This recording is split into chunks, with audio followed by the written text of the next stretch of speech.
नमस्कार। आप सभी का समीक्षा इंस्टीट्यूट के ऑनलाइन प्लेटफॉर्म पर बहुत बहुत स्वागत, अभिनंदन। मैं नरेंद्र भदौरिया, आपकी असिस्टेंट प्रोफेसर की क्लास में आज का जो विषय है वो है आपका गृह जिले से संबंधित आपका इंटरव्यू में क्या प्रश्न बन सकते हैं। क्योंकि आपका जो भी सिविल सर्विसेज का एग्जाम होता है उसमें गृह जिले से भी प्रश्न पूछे जाते हैं और आपके असिस्टेंट प्रोफेसर के भी यानी कि इंटरव्यू में गृह जिले से संबंधित प्रश्न पूछे जाएंगे। लेकिन दोनों में एक फर्क है। दोनों में फर्क यह है कि आपका यूपीएससी या आपका एमपीपीएससी की बात करें और दूसरा आपका एपी की बात करें तो दोनों के इंटरव्यू में आपका यहां गृह जिले से संबंधित प्रश्नों को लेकर के थोड़ा सा आपको क्लियरिटी होनी चाहिए कि यूपीएससी और आपका एमपीपीएससी का जो इंटरव्यू होता है उसमें आपका एक ब्रॉड यानी कि एरिया कवर किया जाता है आपके गृह जिले से संबंधित, लेकिन यहां पर थोड़ा स्पेसिफिक हो जाते हैं। ऐसा इसलिए क्योंकि वहां और यहां दोनों में एक बड़ा फर्क है, वो ये है आपके फैक्टर का। यूपीएससी और एमपीपीएससी का जो एग्जाम होता है इसमें आपका जी फैक्टर काम करता है। क्या करता है? जी फैक्टर काम करता है। और यहां एपी का जो आपका इंटरव्यू होगा उसमें आपका एस फैक्टर वर्क करेगा। तो ये फैक्टर ही यानी कि आपको क्लियरिटी में लाते हैं कि आपको गृह जिले से संबंधित क्या प्रश्न पूछे जा सकते हैं। जी फैक्टर मतलब जनरल फैक्टर, क्योंकि आप यानी कि वहां पर जा रहे हैं तो वो आपको हर विषय से या हर पहलू से संबंधित आपको सामान्य जानकारी होना चाहिए। तो जनरल आपका एक पर्सपेक्टिव बनता है हर चीज के लिए, वो उससे रिलेटेड आपको जनरल स्टडी का जितना भी आपका पॉइंट ऑफ व्यू होता है वो सारे यानी कि पहलुओं को कवर करते हुए यूपीएससी और एमपीपीएससी में क्वेश्चन पूछे जाते हैं। तो यहां पर भी जब आपसे गृह जिले की चर्चा की जाती है तो आपके यूपीएससी और आपका स्टेट पीएससी में आपको हर पहलू को कवर किया जाएगा। लेकिन यहां पर आपका एपी का जो है वो इसमें एस फैक्टर वर्क करता है, मतलब स्पेसिफिक आपका होता है, यानी कि विषय विशेषज्ञ आप बनने जा रहे हैं। किसी भी एक विषय से संबंधित आपकी विशेषज्ञता यहां पर है। तो यहां प्रश्न पूछने का भी उनका जो नजरिया होगा उनका यानी कि आपका स्पेसिफिक ही रहेगा, मतलब उस विषय से संबंधित आप कनेक्ट किए जाएंगे। मतलब आपको जिले से तो पूछा जाएगा और आसपास की चीजें भी पूछी जा सकती है, लेकिन संभावना इस बात की है कि वो आपसे आपके विषय से स्पेसिफिक यानी कि होने की संभावना ज्यादा हो जाती है। ऐसा नहीं है कि और चीजें नहीं पूछेंगे कि आपसे वही कोई वो है, लेकिन फिर भी यह है कि आपकी जिले की जानकारी सभी प्रकार की होनी चाहिए। लेकिन फिर भी इस बात की संभावना ज्यादा होती है कि वो आपके विषय से संबंधित यानी कि स्पेसिफिक जानकारियां ज्यादा पूछेंगे। अब हम देखते हैं कि कैसे क्या हो सकता है कि आप जो साक्षात्कार देने जाएंगे तो आपके विषय के अनुसार प्रश्न पूछे जाने की संभावनाएं बहुत ज्यादा होती हैं। जैसे कि आपका मान लीजिए जिले में क्या क्या स्टडी होती है वो आपका स्पेसिफिक तरीके से समझते चलेंगे। जैसे आपका जिले का भौगोलिक परिचय, ये एक सामान्य सी बात है। हर जिले का एक भौगोलिक सिचुएशन होती है, भौगोलिक स्थिति होती है कि वो कहां पर स्थित है। तो वो यानी कि आपका स्पेसिफिक इसमें क्वेश्चन ज्योग्राफी वालों से, ज्योग्राफिकल जो पर्सपेक्ट है उनसे पूछे जाने की संभावनाएं ज्यादा होती है। ठीक है। फिर अगला जो टॉपिक है जिले का इतिहास एवं संस्कृति। तो इतिहास और संस्कृति के बारे में यदि हम बात करेंगे ना तो वो किस विषय में जाएगा? निश्चित तौर पे आप समझ रहे होंगे कि इतिहास विषय का जो स्टूडेंट है उससे पूछे जाने की सबसे ज्यादा संभावनाएं होंगी कि आपके जिले की इतिहास का घटनाक्रम पूरा प्रागैतिहासिक काल से लेकर के और वर्तमान तक का कोई इतिहास का घटनाक्रम जो भी है, आपका जिले का कैसी कनेक्टिविटी है इतिहास से, और वहां की संस्कृति से संबंधित यानी कि प्रश्न इतिहास के विद्यार्थी से ज्यादा पूछे जाने की संभावना है।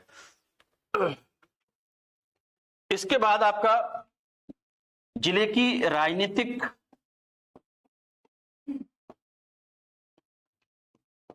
एवं प्रशासनिक व्यवस्था,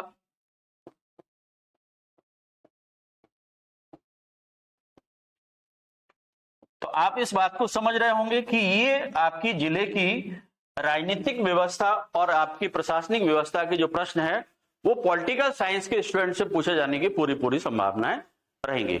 ऐसा नहीं कि अदर इनके सब्जेक्ट के स्टूडेंट से नहीं पूछेंगे, पूछ भी सकते हैं, लेकिन यदि आपसे वो पूछना होगा पॉलिटिकल साइंस के स्टूडेंट से तो वो इस पे ज्यादा स्पेसिफिक हो जाएंगे। क्या राजनीतिक और प्रशासनिक व्यवस्था, इनमें क्या डिटेलिंग होगी वो हम आके आपको डिटेल पूरा करेंगे। इसके बाद यदि किसी स्टूडेंट का ये 3 के बाद आपका जो आता है पर्यटन संबंधी,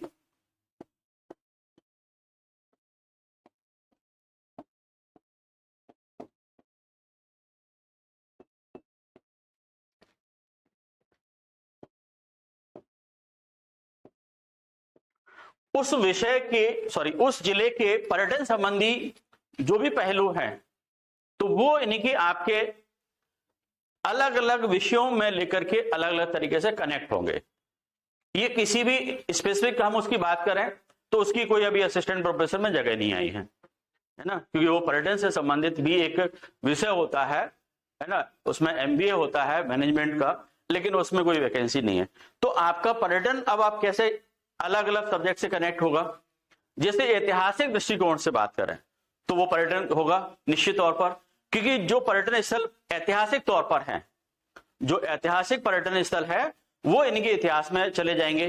जैसे मान लीजिए किले हैं, पर्यटन देखने के लिए जाते हैं, है ना, महल है तो वो भी पर्यटन में आता है। उसके बाद आपका कोई भी प्राचीन काल का मंदिर है तो वो भी पर्यटन में आता है। तो ये इतिहास के विद्यार्थी से पूछे जाने की बहुत ज्यादा संभावनाएं रहेंगी। इसके बाद पर्यटन इकोनॉमी वाले से भी पूछा जाएगा। इकोनॉमिक्स वाले से कैसे कि आपके जिले में जो पर्यटन है उससे आपके जिले की निजी अर्थव्यवस्था में किस प्रकार से योगदान मिलता है। ये इतिहास का विद्यार्थी और इकोनॉमिक्स के विद्यार्थी को दोनों को पर्यटन पढ़ना है, लेकिन क्या हो गया, दोनों की अप्रोच डिफरेंट हो जाएगी। उसके बाद आपका जो साहित्य का विद्यार्थी भी है वो भी कहीं ना कहीं जुड़ जाएगा। वो कैसे जुड़ जाएगा, क्योंकि आपकी वहां पर कोई ऐसी वो रचनाएं हुई है या ऐसा कुछ लिखा गया है वहां पर, उसको देखने के लिए आप जा रहे हैं तो वो चीजें भी यानी कि आपका ऐतिहासिक पर्यटन में हो जाएगा। आप मान लीजिए बॉटनी के स्टूडेंट है तो आपके लिए जो वहां की जो आपके नेशनल पार्क है और आपके जो सेंचुरीज हैं तो वो आपके लिए यानी कि लाइफ साइंस वाले स्टूडेंट है तो बॉटनी और जूलॉजी वालों के लिए ये ज्यादा इफेक्टिव हो जाएंगे, क्योंकि वहां पर जाकर के आप उस तरीके की मतलब जो वनस्पति और आप जीव जंतु देखेंगे जाकर के। तो ये हर विषय का स्पेसिफिक यानी कि आपका इंपैक्ट होगा या उसके आपको अप्रोच होगी आपकी पढ़ने के लिए। ठीक है। इसके बाद आर्थिक स्थिति या अर्थव्यवस्था उस जिले के बारे में कि कोई ना कोई यानी कि आपका जिले की इकोनॉमी का बेस होता है। एग्रीकल्चर हो सकता है, इंडस्ट्री हो सकती है, टूरिज्म हो सकता है, कोई भी चीज हो सकती है। तो और डिफरेंट टाइप के यानी कि आपके अर्थव्यवस्था के साधन हो सकते हैं। तो ये आपका जो विषय है या ये टॉपिक है तो वो आपका अर्थशास्त्र वालों से, इकोनॉमिक्स वालों से और आपके कॉमर्स के स्टूडेंट से पूछे जाने की ज्यादा संभावना है। अब दोनों के नजरिए में भी अंतर हो जाएगा यहाँ पर, इकोनॉमिक्स और उसमें कॉमर्स वाले में। उसमें इकोनॉमी वाला जो होगा स्टूडेंट वहां पर आपका एग्रीकल्चर और इंडस्ट्री इस पर फोकस रहेगा। और जैसे ही कॉमर्स की बात आ जाएगी तो वो कॉमर्स में क्या चला जाएगा, वहां का ट्रेड कैसा है, वहां का कॉमर्स कैसा है, समझ रहे ना, कि वाणिज्य और व्यापार वहां पर कैसा है, सरकार के द्वारा यानी कि वहां पर किस तरह से इकोनॉमी को कलेक्ट करने के लिए प्रयास किया जाता है, या वहां पर किस प्रकार की इकोनॉमी से यानी कि फायदा हो रहा है, कौन कौन सा टैक्सेशन है, ये सारी चीजें यानी कि वहां पर भी थोड़ा सा दोनों में डिफरेंस आ जाएगा। इसके बाद आपका जो उस जिले का साहित्य के बारे में यदि बात की जाती है, क्योंकि निश्चित तौर पर हर जिले में कोई ना कोई उसका साहित्य होता है, संस्कृति का ही एक तरह से देखा जाए पार्ट है वो। लेकिन स्पेसिफिक यदि हम बात करें संस्कृति, तो संस्कृति में बहुत सारी चीजें आ जाती है, जैसे वहां के तीज त्योहार मेले आ जाते हैं, है ना, तो वो इतिहास की दृष्टि से भी इंपॉर्टेंट है और वो साहित्य की दृष्टि से भी है, क्योंकि बहुत सारा तीज त्योहार उत्सव जो होते हैं उन पर साहित्य सृजन भी होता है, वहां पर लिटरेचर भी लिखा जाता है। तो वो यानी कि आपका साहित्य कार्य यदि कोई उस जिले में हुआ है स्पेशली, तो उस साहित्यकार के बारे में हम पढ़ेंगे। कोई बड़ी संस्था है यदि उस जिले में साहित्य से जुड़ी हुई, तो उसके बारे में चर्चा हो सकती है।